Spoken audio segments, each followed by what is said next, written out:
안녕하세요. 책 읽는 보라입니다. 조반니 보카치오의 데카메론 중에서 5번째 날 10번째 이야기 들려드리겠습니다.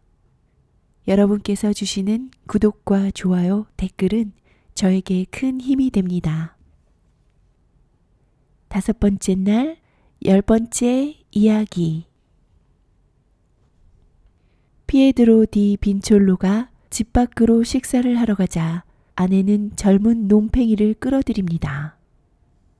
그런데 예기치 않게 피에트로가 돌아오는 바람에 아내는 남자를 닭장 속에 감춥니다. 피에트로는 식사를 하러 간 에르콜라노의 집에서 그 부인이 젊은이를 숨겨두었다가 발각됐다고 말합니다. 아내는 에르콜라노의 부인을 비난합니다. 그런데 일이 안 되려고 그랬는지 당나귀가 닭장 속에 숨은 남자의 손가락을 밟습니다. 남자가 소리를 지르자 피에트로가 그리로 달려가 그자를 발견하고 아내에게 속은 것을 깨닫습니다. 그러나 결국에는 다른 뜻이 있어 화해를 합니다. 데카메론에서 이렇게 모호한 비유로 쓰인 것은 거의 모두 성적인 의미를 내포합니다. 여왕의 이야기가 끝나자 일동은 하느님이 페데리고에게 정당한 보상을 내리신 것을 찬양했습니다. 그러자 디오네오가 요청을 기다리지도 않고 자기 얘기를 시작했습니다. 우연히 생긴 악덕인지 인간의 잘못된 습관이 키운 것인지 또는 본성으로 타고난 결함인지는 모르겠습니다만 우리는 선행보다도 나쁜 짓을 보고 더 즐거워하는 경향이 있습니다. 그 나쁜 짓이 우리와 관계가 없을 때는 특히 더 그렇죠. 지금까지 그래왔고 지금도 그러려고 하듯이 제가 맡은 일은 여러분이 우울함에 빠지지 않도록 웃음과 기쁨을 드리려고 노력하는 것 뿐입니다. 제가 지금 들려드릴 이야기의 내용도 사랑에 빠진 젊은이들에 관한 것인데 부분적으로 정숙하지 못한 부분이 있습니다. 하지만 재미를 선사드리기 위해서 드리는 말씀이니 여러분은 정원에 나가 섬세한 손길을 뻗어 장미를 꺾을 때 가시는 건드리지 않는다는 마음으로 들어주시기 바랍니다.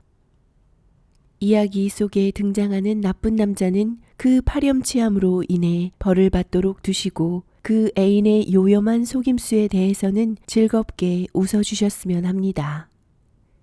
그리고 필요하다면 남편들에 대해서는 동정을 보내주셔도 좋겠습니다. 그렇게 먼 옛날 이야기는 아닙니다만 페루자에 피에드로 디 빈촐로라는 재력가가 살았습니다.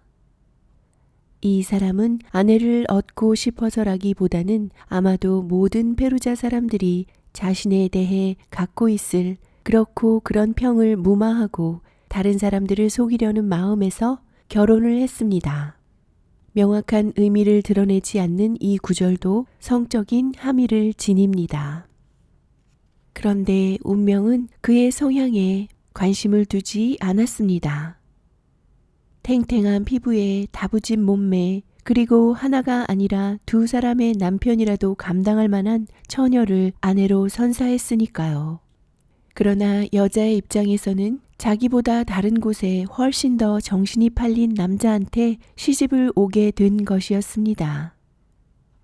시간이 지나면서 여자는 이런 상황을 알게 됐고 자기가 아름답고 싱싱한 미인이며 원기왕성하고 정력이 넘치는 여자라는 걸 생각하고서 처음에는 남편에 대해 무척 화를 내기도 하고 때로는 남편과 입씨름을 해가며 불만스러운 생활을 해 나갔습니다.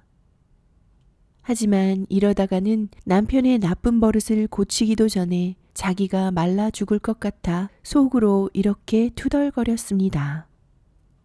이 쓰레기 같은 인간이 날 버리고 추잡하게도 남학신을 신고서 마른 곳에 가니 나는 다른 사람의 배에 태워서 비가 내리는 곳으로 데려가겠군.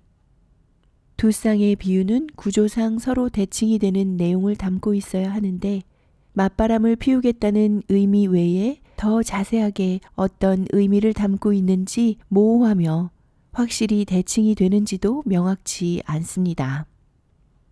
나는 그 인간을 남편으로 만느라 막대한 지참금까지 썼어. 그래도 남자니까 다른 남자들처럼 나 같은 미인을 탐낼 줄로만 알았지. 이런 인간일 줄 알았다면 절대 결혼하지 말았어야 하는데 자기도 내가 여자라는 걸 알았을 거 아니야? 그런데 여자를 마음에 두지 않는 인간이 어째서 나를 아내로 삼은 거지? 도무지 참을 수 없어. 내가 세속적인 욕망을 원하지 않았다면 수녀가 됐겠지. 하지만 그럴 수 없기에 원하는 대로 한 건데 그 인간한테서 즐거움이나 쾌락을 기다리다가는 필경 늙어 죽고 말겠어. 늙어 빠진 다음에 잃어버린 젊음을 돌려달라고 해봐야 쓸데없는 일이지. 그러니 그 인간은 자기가 즐기는 걸 나도 멋지게 즐기도록 본보기를 보여주는 훌륭한 선생 노릇을 하는 셈이야. 내가 즐기는 건 훌륭한 행동이고 그놈이 즐기는 건 악행이지. 나는 세상 법칙을 어길 뿐이지만 그 인간은 세상 법칙뿐만 아니라 자연의 법칙도 어기니 말이야. 그래서 이 순진한 여자는 자기 생각을 비밀리에 실행에 옮기려고 아마도 한 번 이상은 궁리한 끝에 먹이를 주며 뱀들을 키웠다는 성 베르디나가가 살아 돌아온 것이라고들 하는 어떤 노파와 친해졌습니다. 전설에 의하면 성 베르디나는 2마리 뱀이 자기 방으로 들어오자 하느님께서 시험하려고 보내신 것을 알고 곁에 두고 키웠다고 합니다. 그 노파는 늘 손에 묵주를 쥐고서 면죄를 받는 자라면 어디든 쫓아다녔고 이야기라면 교황들의 생애라든가 성 프란체스코의 고행에 대한 것밖에 말하지 않아 모든 사람들로부터 성녀로 추앙받았다고 합니다. 그래서 여자는 기회를 봐서 노파에게 자기 의도를 솔직하게 풀어놓았습니다. 그러자 노파는 이렇게 말했습니다. 나의 딸이여, 무슨 일이든 알고 계시는 하느님은 내가 하려는 일도 알고 계신다. 너를 비롯해서 어느 여자들도 다른 이유에서가 아니라 청춘을 헛되이 보내고 싶지 않아서 그런 일을 한단다. 현명한 사람에게는 청춘을 헛되이 보내는 것만큼 슬픈 일도 없거늘 늙은 다음에야 화로 곁에 앉아 쟤를 바라보는 것 말고 뭔 놈의 할 짓이 있겠느냐. 그런 건 아무도 관심 갖지 않고 알아주지도 않아. 나도 그런 여자들 중 하나란다. 늙어버린 지금에 와서야 그냥 보내버린 청춘이 너무나도 휑하고 쓰라리게 내 마음을 찌르는구나. 하지만 나도 그냥 다 그렇게 살아버린 건 아니다. 내가 바보였다는 말을 듣지 않으려고 하는 말이지만 돌이켜보면 할 수 있었던 걸 하지 않았던 것뿐이야. 나를 한번 보아라. 이렇게 쪼그라든 넝마에 누가 불을 붙이겠느냐. 내가 느끼는 고통은 하느님만 아시지. 그런데 남자들은 그렇지 않거든. 남자들은 이런 일이 아니더라도 수천 가지 일들을 하도록 타고났단다. 게다가 대부분이 나이가 훨씬 들어서도 할 건 다 한단 말이야.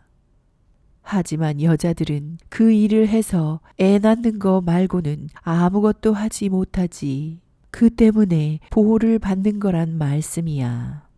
보아하니 너는 다른 건 몰라도 여자들은 남자들이 못하는 걸 언제나 잘할 준비가 되어 있다는 거 하나는 잘 아는 것 같구나. 게다가 여러 남자가 여자 하나를 못 당하는 것과 달리 한 여자는 여러 남자를 녹초로 만들 수 있다는 말도 있단다. 자, 우리가 이렇게 생겨나 살고 있으니 말인데 아까도 말했지만 나이 먹고 난 다음에 내 마음이 육체더러 왜 그렇게 살았느냐고 뭐라고 하게 하지 말고 남편한테 잘 할 수 있을 때 잘 하는 게 좋을 거야. 이 세상 사람들은 누구나 가질 만큼은 다 갖고 산단다. 특히 여자들은 남자들보다도 시간을 아주 잘 활용할 필요가 있단 말씀이지. 왜냐하면 너도 머리가 돌아가겠지만 우리가 늙으면 남편이든 누구든 아무도 우리를 거들떠보지 않거든. 부엌에 몰아넣고 고양이랑 수다나 떨라고 하든지 냄비나 접시 숫자나 세라고 하든지 하겠지. 더 나쁘게는 우리에 대해 이런 노래까지 부르잖니? 젊은 여자들에게는 맛있는 음식을 주고 할망구들에게는 입마개를 물려라. 그 밖에도 온갖 말들이 무성하지.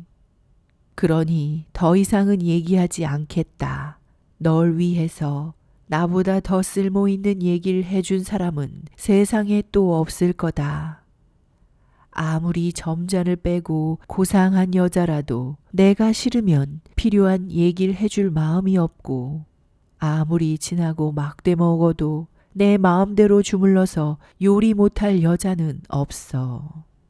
자, 내가 하고 싶은 걸 말해봐라. 그리고 나한테 맡겨보려무나.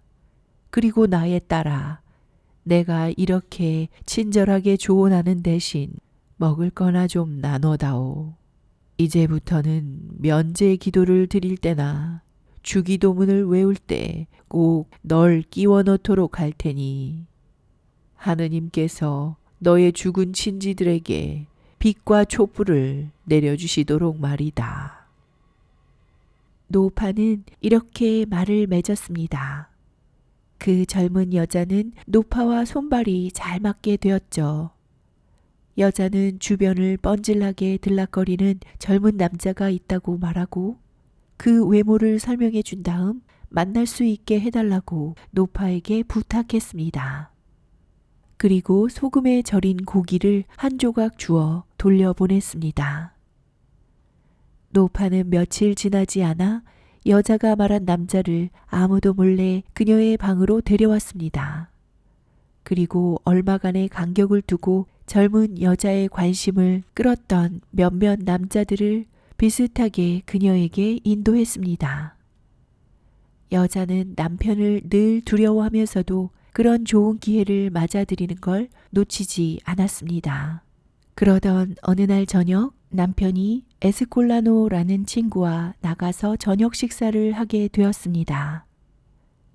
여자는 그 기회를 살리기 위해 노파에게 페루자에서 가장 잘생기고 멋진 젊은 사내를 데려와 달라고 부탁했습니다. 노파는 곧 그렇게 해 주었습니다.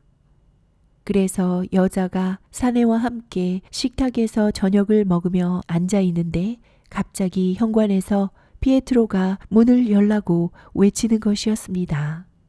여자는 그 소리를 듣고 기겁하여 사내를 어떻게든 숨기려고 했습니다만 어디로 보내야 할지 또 다른 어디에 숨겨야 할지 생각이 떠오르지 않았습니다.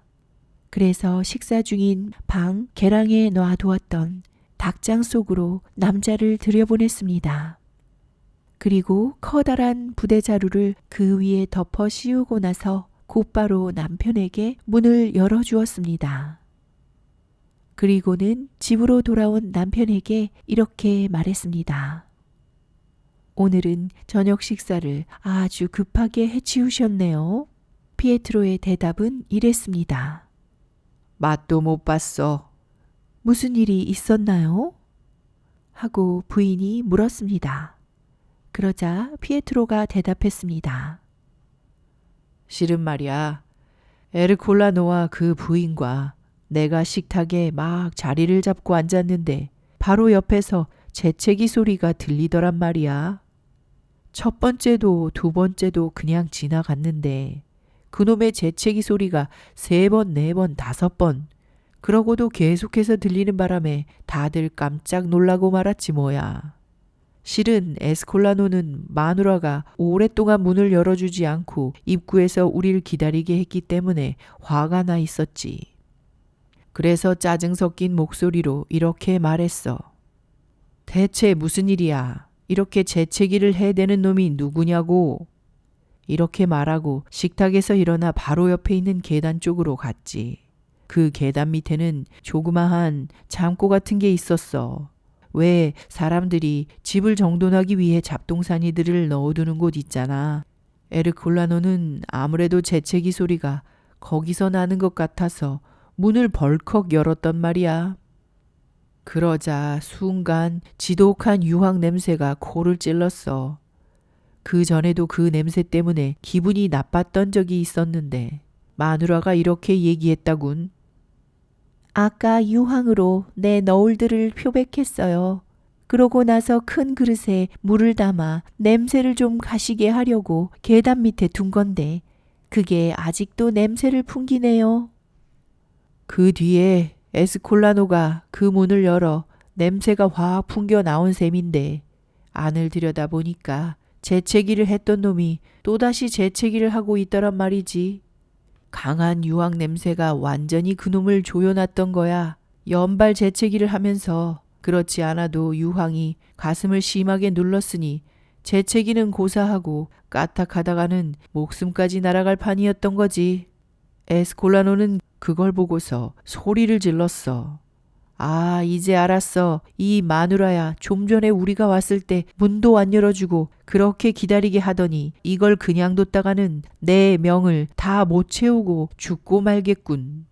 그 말을 들은 여자는 자기 죄가 탄로난 걸 알고 변명도 못하고 식탁에서 벌떡 일어나 도망치고 말았는데 어디로 갔는지 모르겠어. 에스콜라노는 마누라가 도망친 것도 모르고 재채기를 하던 놈에게 밖으로 나오라고 몇 번이고 다그쳤어. 하지만 그놈은 힘이 다 빠졌는지 에스콜라노가 아무리 소리를 질러도 꼼짝도 못하더군. 그래서 에스콜라노는 그놈 한쪽 다리를 잡아 밖으로 끌어내서는 죽이려고 칼을 가지고 뛰어갔어. 나는 나까지 경찰에 끌려갈까 걱정이 되어 죽이거나 뭔가 잘못되지 않도록 자리에서 일어나 큰 소리로 말렸지. 그런 와중에 이웃 사람들이 달려와서 벌써 정신을 잃은 그놈을 붙잡아 어딘지 모르지만 집 밖으로 끌고 갔어. 그러는 바람에 식사가 엉망이 돼버렸고 음식을 삼키기는커녕 맛도 못 봤다 이 말씀이야. 이 얘기를 들은 여자는 일이 그렇게 잘못되더라도 다른 여자들도 자기 이상으로 현명하다는 걸 생각하고 에스콜라노 부인을 감싸주는 이야기를 할까 했습니다. 하지만 남의 나쁜 일을 비난해야 자기의 앞길이 더 자유로워질 것 같아서 이렇게 말했습니다. 어머, 별일도 많아라. 그 부인은 틀림없이 선량하고 신심이 깊은 분일 텐데. 흠잡을 데 하나 없는 정숙한 부인이라 그분 댁으로 가서 참회를 할까 생각했는데 정말 반듯한 분 같았는데 말이야. 게다가 이젠 나이도 제법 들었으니 젊은 사람들한테 좋은 본보기를 보여줘야 할 게 아니에요? 그런 여자는 세상에 태어난 것부터가 잘못이고 아직도 살아있다는 게 잘못이에요. 정말이지 이 땅의 모든 여자들을 욕먹이는 파렴치한 여자의 극치라고. 세상에 자신의 정절, 남편과의 약속과 믿음, 그리고 이 세상의 명예를 그런 식으로 팽개칠 수 있는 거예요?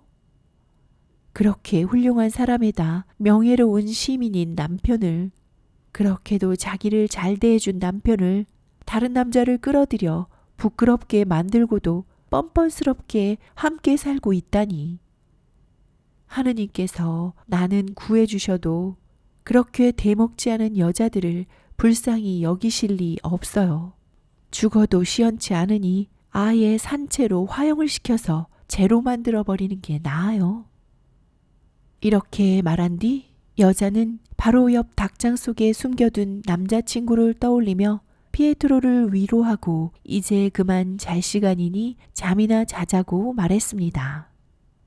배가 너무 고팠던 피에트로는 잠을 자기는커녕 뭐 좀 먹을 것이 없느냐고 물었습니다. 아내는 이렇게 대답했습니다. 먹을 거라니 당신도 집에 없는데 내가 뭘 어째야 하는 거예요? 날 에스콜라노 마누라 대용으로 삼으시려나? 참나, 오늘 밤은 그냥 주무시는 게 어때요? 그 편이 속도 편하지 않으시겠어?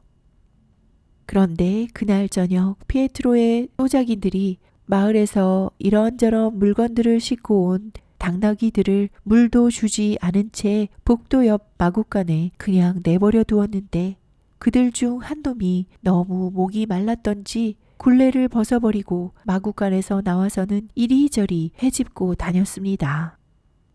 아마도 물을 찾으려 했겠죠. 그런데 그렇게 다니다가 젊은 사내가 숨어있는 닭장까지 오고 말았습니다.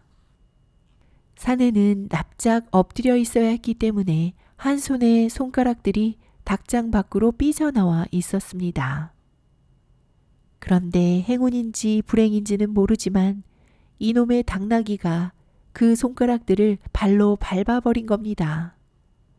사내는 너무나 아파서 자기도 모르게 비명을 지르고 말았습니다. 이 소리를 들은 피에트로는 깜짝 놀랐죠.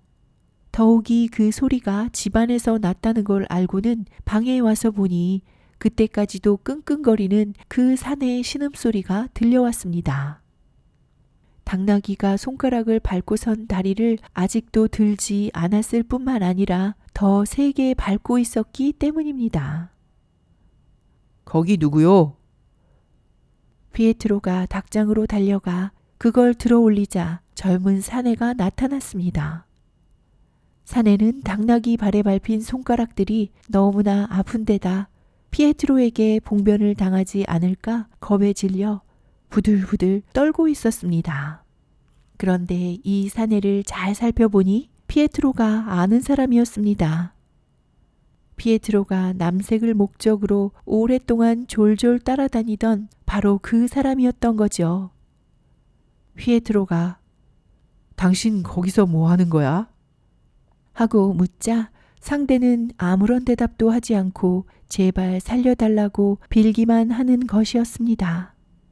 그러자 피에트로는 이렇게 대답했어요. 일어나. 그냥 둘 테니 걱정하지 말라고. 하지만 왜 거기 있는지 그거나 말해봐.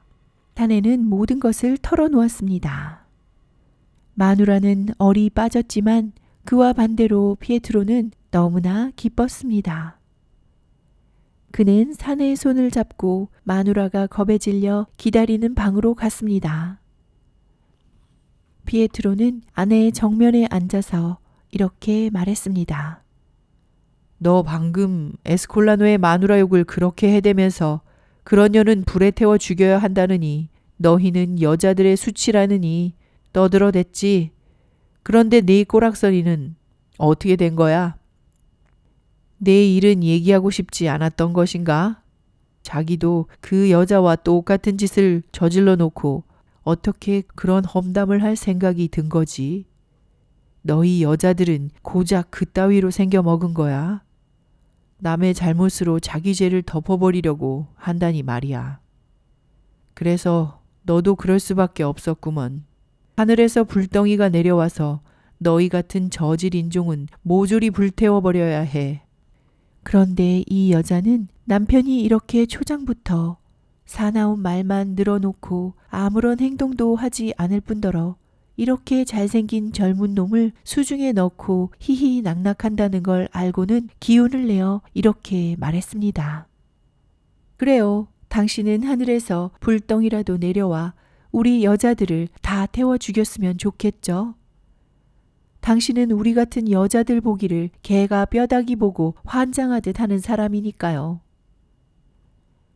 첫 번째 날 첫 번째 이야기의 차팔레토에 대한 묘사와 표현은 비슷하나 의미는 정반대입니다. 하지만 하느님의 십자가를 두고 맹세하는데 그 사람이 순순하게 응하진 않을걸요? 그런데 그 사람과 관련해서 저도 좀 따져보고 싶네요. 왜 당신이 그렇게 불평을 하는지 알고 싶단 말이야. 분명히 말하지만 나를 에스콜라노의 마누라와 비교하고 싶으면 얼마든지 해봐요. 그 할망구는 신자인 척하는 돌팔이에다가 위선자이지만 바라는 걸 남편에게서 얻고 있고 아내로서 응분의 사랑을 받고 있어요. 하지만 난 그렇지 않다고요. 그래요. 난 당신 덕분에 좋은 옷에 좋은 신발을 걸치고 있지만 다른 건 어떤지 당신도 잘 알 거야. 당신이 나랑 잠자리를 하지 않은 게 얼마나 됐는지 알잖아. 난 지금처럼 이런 모든 걸 다 해주면서 호강시켜 주느니 넉마를 걸치고 맨발로 다녀도 좋으니 침대에서 잘 해주는 걸 원한단 말이에요. 잘 들어봐요. 피에트로. 난 다른 여자들과 다르지 않아요. 다른 여자들이 원하는 걸 나도 원해요. 그러니 당신한테서 얻지 못한 걸 스스로 구했다고 해서 날 비난할 수는 없는 거라고요. 마구간 애들이나 거지들과 놀아나지 않았으니 적어도 당신 명예는 지켜줬잖아. 피에트로는 이런 식이면 마누라의 불평이 밤새 이어지겠다는 생각이 들었습니다. 더욱이 마누라가 어떻든 원래부터 신경을 쓰지 않았기에 이렇게 말했습니다. 이제 그만하자고 이 여편네야. 그거라면 내가 아주 잘 만족시켜주지. 그보다도 당신 우리 저녁거리로 뭔가 만드는 대단한 자비 좀 베풀지 그래. 이 친구도 나처럼 아직 저녁을 못 먹었을 것 같은데. 그래요. 그 사람도 아직 저녁을 먹지 못했어요. 우리가 저녁을 먹으려고 식탁에 앉는 순간에 재수없게도 당신이 왔으니까 하고 아내가 말했어요. 그러면 되겠네. 함께 식사 좀 하게 해줘. 그리고 그 일에 대해서는 당신이 불만을 갖지 않도록 내가 잘 할게. 하고 피에트로가 말했어요. 남편의 기분이 좋은 걸 알고 여자는 일어나서 재빨리 식탁을 다시 차리도록 하고 준비했던 저녁 식사를 가져오게 했습니다. 그리고 그 이상한 남편과 청년과 함께 즐겁게 식사를 했습니다. 식사가 끝난 뒤 세 사람이 모두 만족할 수 있도록 피에트로가 뭔가 방법을 고안했는지는 잊어버렸어요. 내가 아는 건 다음날 아침에 광장으로 나갈 때까지 청년이 밤새도록 아내나 남편 중 어느 쪽을 위해서 더 힘을 썼는지는 분명치 않았다는 겁니다. 광장은 두 번째 날 9번째 이야기에서 상인의 현명함을 묘사하는 데도 쓰였으나 분위기는 약간 다릅니다. 위의 이야기에서 보카치오는 도덕적 판단을 떠나 모호성이 낮게 깔린 그들의 사이의 합의를 강조합니다. 자연의 법칙을 거스르는 남색과 피에트로가 부정을 저지른 아내와 공모하는 모습을 보여주는 것입니다. 남편과 아내는 만족할 만한 합의를 이끌어냈고 더욱이 청년은 2명의 애인을 얻은 셈이니 그들은 서로 대립하면서도 조화를 이루는 결말을 이끌어내고 있습니다.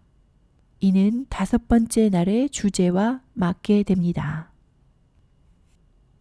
그러니 사랑하는 부인 여러분, 여러분께 드리고 싶은 말은 바로 받은 만큼 되돌려줘라 이겁니다. 만일 그럴 수 없다면 적당한 시기가 올 때까지 기다리세요. 고생 끝에 낙이 온다는 말도 있지 않습니까? 디오네오의 이야기가 그렇게 끝났을 때 부인들 사이에는 부끄러움 때문에 잦아들긴 했지만 재미는 참을 수 없었던지 웃음이 약간 일었습니다. 여왕은 자기 역할이 끝났다고 생각하여 자리에서 일어난 뒤 월계관을 벗어 엘리사의 머리에 부드럽게 얹어주며 이렇게 말했습니다. 자, 여왕님, 이제 이끌어 가실 차례입니다. 엘리사는 명예를 받고서 지금까지 진행되어 온 그대로 했습니다. 우선 집사에게 자기가 여왕 역할을 하는 동안에 필요한 것을 준비하도록 시키고 모두가 그것에 만족하자 이렇게 말했습니다. 우리는 지금까지 재치 있는 입담과 즉흥적인 대답 혹은 예리한 판단으로 많은 사람들이 상대방을 교묘하게 물어서 입을 막거나 닥친 위험을 피할 수 있었던 이야기들을 여러 번 들었어요. 그런 내용은 사실 재미나고 유익하기도 합니다. 이제 하느님의 가호를 받아 내일은 기발한 재치를 발휘해서 자신을 방어하거나 적절한 대답 또는 날카로운 통찰로 손해나 위기, 모욕을 모면한 사람들의 이야기를 들려주시기 바랍니다. 이 제안은 모두의 뜨거운 환영을 받았습니다. 여왕은 일어서서 저녁 식사 시간까지 일동에게 자유시간을 주었습니다. 일동은 이 의견을 존중하여 여왕이 일어선 다음에 모두 일어나서 늘 하던 방식대로 제각기 하고 싶은 일들을 했습니다. 그러다 벌써 매미 우는 소리도 그쳤고 여왕이 그들을 불러 모았기에 저녁을 먹으러 갔습니다. 저녁 식사를 마치고 나서는 노래도 하고 악기도 연주하며 흥겹게 놀았습니다. 그리고 여왕의 청에 따라 에밀리아가 춤을 한 차례 추고 나자 디오네오에게 노래를 한 소절 부르라는 명령이 떨어졌습니다. 디오네오는 곧바로 알두르다 아주머니 치마를 올려요. 재미난 얘기를 해줄게요. 라는 노래를 시작했습니다. 이 노래의 부인들은 모두 웃음을 터뜨렸고 여왕은 특히 호쾌하게 웃었습니다. 여왕은 그건 그만두고 다른 걸 좀 해보라고 명령했습니다. 디오네오는 이렇게 말했습니다. 여왕님, 제게 챔발로가 있다면 옷을 벗어봐요. 라파 아줌마. 나 올리브 안에는 풀밭이네를 부르고 싶어요. 아니면 바다 물결은 나를 몹시도 우울하게 하네도 좋고요. 하지만 챔발러가 없으니 다른 게 더 마음에 드실지도 모르겠네요. 5월에 피어난 꽃 같은 그대, 꺾이기 전에 달아나렴을 불러볼까요? 여왕이 말했습니다. 아니에요. 다른 걸로 불러보세요. 그렇다면 시모나 아줌마, 아줌마 통 속에 술을 넣어요를 부를게요.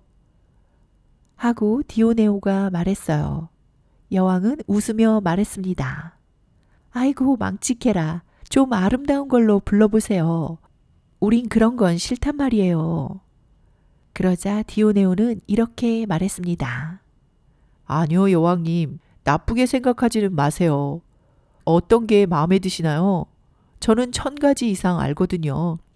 그럼 나는 그걸 충분히 어루만지지 않겠네 라든가 제발 천천히 해줘 나의 서방님 이라든가 100리라로 수탉을 한 마리 샀다네는 어떠세요? 그러자 다른 부인들은 웃고 있는데 여왕은 좀 불쾌했는지 이렇게 말했습니다.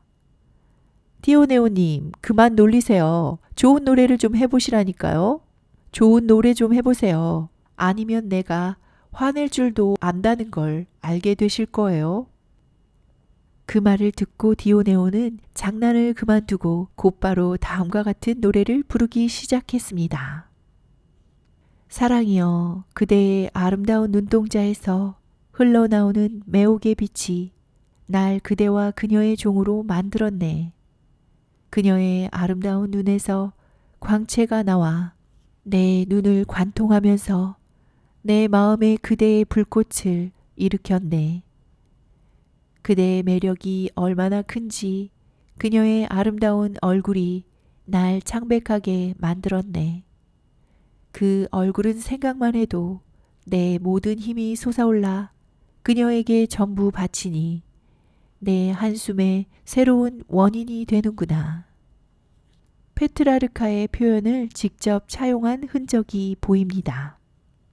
그렇게 나의 사랑이여, 난 그대의 종이 되어 그대의 우아한 힘에 순종하는 모습이 됐네.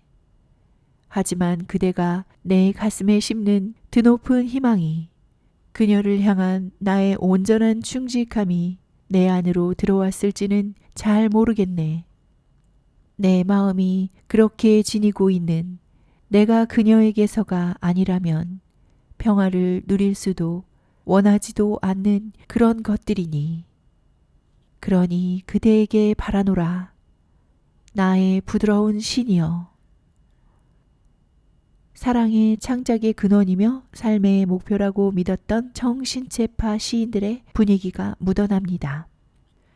나를 돕는 그대의 불길이 얼마나 뜨거운지 그녀에게 보여주고 느끼게 하소서.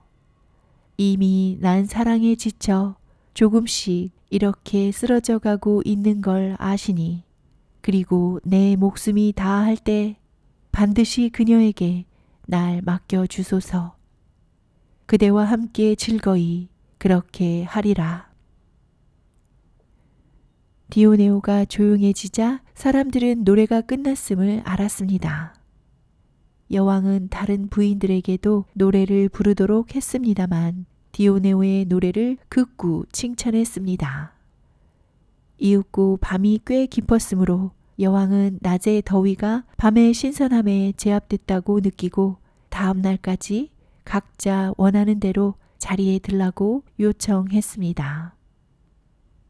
여기까지 조반니 보카치오의 데카메론 중에서 5번째 날, 10번째 이야기, 그리고 5번째 날을 마칩니다. 끝까지 함께 해주셔서 감사합니다. 6번째 날에서 다시 만나 뵐게요. 책 읽는 보라였습니다. 오늘도 행복하세요.